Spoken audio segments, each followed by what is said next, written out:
से दूसरे बाबा जो ईश्वर गिरी जी थे, वो बाबा जी का, बैल वाले बाबा जी का सेवा करते थे। इनका नाम बैल वाले बाबा इसलिए पड़ा कि बैल ही लेकर के वो फेरी करते थे।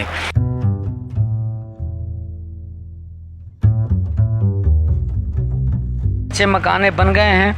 आज तो श्रद्धालु ज़रूरत से ज़्यादा ही आते हैं मंदिर में, पर एक समय की ये बात थी जो समय से उठान इस जगह का हुआ है और आज 1982 से और आज यहाँ तक ये मंदिर पहुँचा। यहाँ कोई कुछ नहीं था, बाबा जी अपना आते जाते रहे और समय आया तो वो बैठ गए। 2 साल करीब पहले सन 1980 से वो यहाँ विराजमान हो गए, क्योंकि उस समय अब उनकी शरीर उम्र अवस्था के अनुसार धरती पर जो आया है उसको जाना ही पड़ता है, और जो चढ़ंती में है वो थकंती में भी आता है।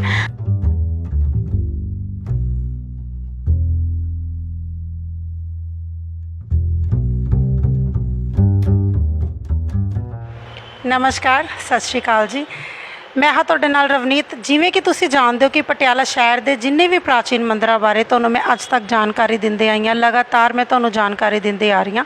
ਉਸੇ ਤਰ੍ਹਾਂ ਹੀ ਅੱਜ ਮੈਂ ਪਟਿਆਲਾ ਦੇ NIS ਚੌਂਕ ਦੇ ਵਿੱਚ बैल वाले बाबा जी शिव मंदिर ਦੇ ਵਿੱਚ ਬੈਠੀ ਹਾਂ। ਬਾਕੀ ਦੀ ਜਾਣਕਾਰੀ इस मंदिर के पुजारी जी तो लवांगे। कहा जाता है कि मंदिर जो है 80 तो 90 साल पुराना है, तो की इतिहास है इसका, इस दे बारे इस मंदिर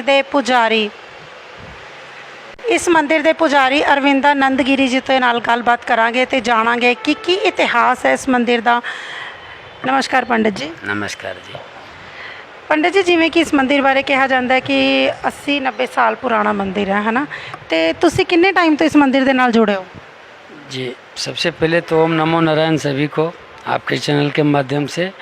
इस मंदिर से तो जुड़ा हम जैसे अखाड़े से हैं, श्री पंचदश नाम जुना अखाड़ा सन्यासी, तो हमारे ही बाबा जी थे जो आज से 90 साल पहले वो इसी क्षेत्र में भ्रमण करते थे। तो संत का क्या है, पहले भ्रमण करते हैं, फिर कोई जगह उनको अपने निदान का दिखाई देता है तो वहाँ विराजमान हो जाते हैं समय के अनुसार। तो पहले इस क्षेत्र में भ्रमण करते थे, तो कभी कहीं इस क्षेत्र में रह जाना पिंडों में, पर ऐसे करते करते जब शहर में आते थे तो यहाँ आकर रुकना। यहाँ कुछ था नहीं उस समय में, ये जंगलात इलाका था, इधर कोई आते नहीं थे, कोई बस्ती कॉलोनियाँ नहीं थी।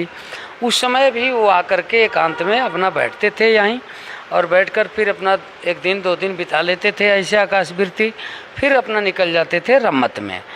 तो ऐसे करते करते वो 40 बरस तो ऐसे भी था इस जगह से जुड़े हुए, पर यहाँ न कोई मंदिर था, न कोई स्थान था, न कोई समाज का आवागमन था।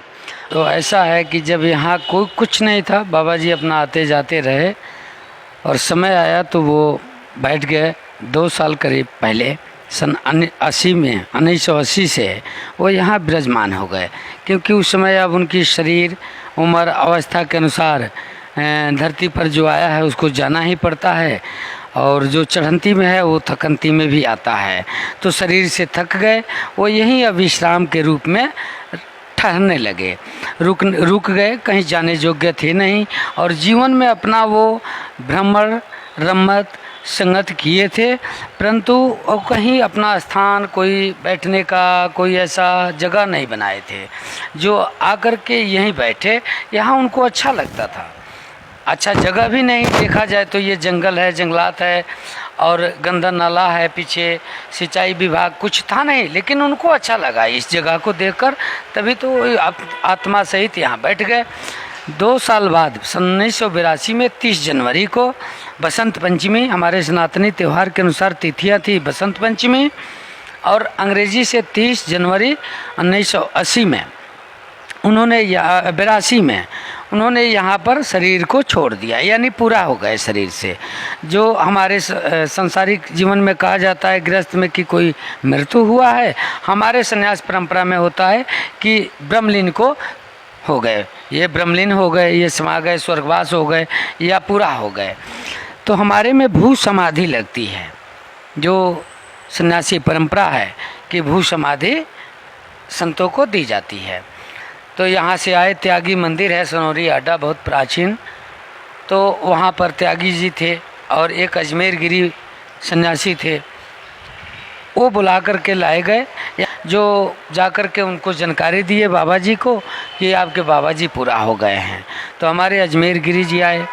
यहाँ सामने शीश महल के आगे एक कुटी है, कुटिया, वहाँ थे महेंद्र दास जी, वो भी आए। आपको भीड़ वाले डेरा में है जितेंद्र दास जी रहे, वहाँ से संत आए ईश्वर गिरी। फिर उनको सन्यासी परंपरा के साथ उनकी शरीर को भू समाधि यहीं दे दी गई। और उसी दिन से ईश्वर गिरी बाबा जो हमारे फिर अखाड़े से थे, वो कहीं और रहते थे, उनको यहाँ कहा गया कि आप ज्योतबत्ती यहाँ जलाया करें बाबा जी का सेवा, और भोजन पाने के लिए आप चला आया करें डोमाले डेरा में। तो वो ऐसे किए महीना दिन। पर संत का ये होता है कि अब हम दूसरे खा जाएं, जब है जगह तो यहीं हम अपना बैठने का जुगाड़ बनाएं। तो वहाँ से दूसरे बाबा जो ईश्वर गिरी जी थे, वो बाबा जी का, बैल वाले बाबा जी का सेवा करते थे। इनका नाम बैल वाले बाबा इसलिए पड़ा कि बैल ही लेकर के वो फेरी करते थे। तो बैल के साथ ही यहाँ समाधि उनकी दी गई है। बैल का भी समाधि है, बाबा जी की भी समाधि है। और वहीं से ये परंपरा शुरू हुआ। जो दूसरे बाबा जी ईश्वर गिरी जी रहे, वो यहाँ पर एक शिव जी का स्थापना किए और शिव परिवार का। इनसे अब धीरे धीरे यहाँ समय के अनुसार ये केसरबाग नई कॉलोनी हो गई। इधर भरपूर गार्डन है, सब कुछ, ये कॉलोनियाँ सारे नज़दीक हो गए।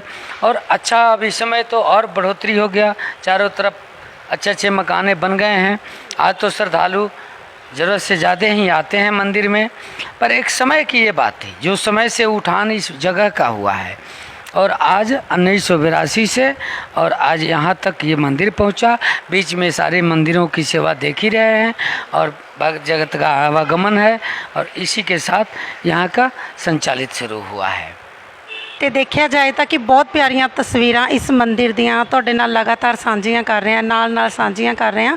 ਉਸੇ ਤਰ੍ਹਾਂ ਹੀ ਜਿਵੇਂ ਕਿ ਪੁਜਾਰੀ ਜੀ ਨੇ ਇਸ ਮੰਦਿਰ ਦੇ ਇਤਿਹਾਸ ਬਾਰੇ ਦੱਸਿਆ, ਤੇ ਗੱਲ ਕਰੀਏ ਤਾਂ ਜਿਵੇਂ ਕਿ ਇਸ ਮੰਦਿਰ ਦੀ ਸ਼ੁਰੂਆਤ ਹੋਈ ਤਾਂ ਕਿਹਾ ਜਾਏ ਤਾਂ ਕਿ 100 ਸਾਲ ਪੁਰਾਣਾ ਇਹ ਮੰਦਿਰ ਹੈ।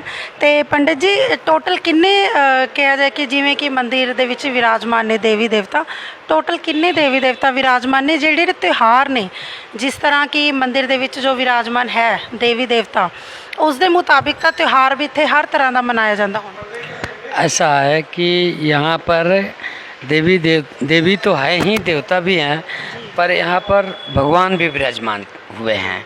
यहाँ सबसे पहले देखें तो विष्णु, लक्ष्मी माता, लक्ष्मी का भी स्थापना है, विष्णु जी का लक्ष्मी नारायण मंदिर है, फिर राम दरबार है, फिर राधे कृष्ण जी हैं, फिर अब आप अन्नपूर्णा माता हो गई शंकर जी के बगल में, जो सबके लिए अन्न की कमी नहीं करती है।